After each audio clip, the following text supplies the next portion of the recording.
So you have so you have Mercury and Mars and the South Node on the midheaven in Libra. So again, it's going to be extra difficult to move from that like familiar, comfortable South Node position to the unfamiliar territory of the North Node. And in Libra, that's, you know,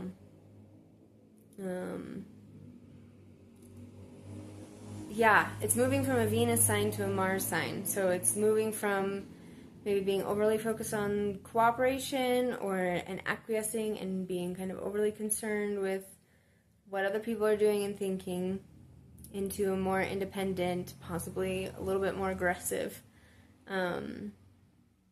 way of being, right? And with the midheaven there, it's difficult because we are so focused on career in our current society or whatever. Now, just because you have the South Node on the midheaven doesn't mean you can't have a career. It may mean you don't want a career. You know, like one of the most easy interpretations to make of that is that, especially in a woman's chart, is that, oh, this is someone that might want to stay at home as opposed to having like a regular job, right?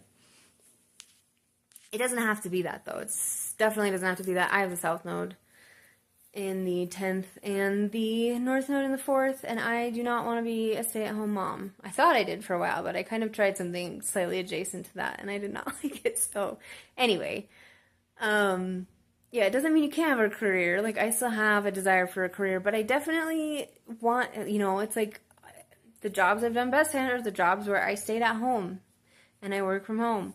So, you know, it's going to be different for everybody, but just in general, if you're thinking about in what ways does the sort of traditional way of having a job, how is that probably not going to work for me in some way? It could also be about things like I definitely have gone through this, like tying worth too much, especially in a Venus ruled sign. Tying your worth to your job in some way. That could be a big issue. Yeah. Oh, I always mean to say this and I run out of time, but like, please always tell me if you disagree with something that I say, because there's so many ways that these things can play out, and it's kind of hard sometimes to think of like more unusual interpretations right off the top of my head. So always, always, always let me know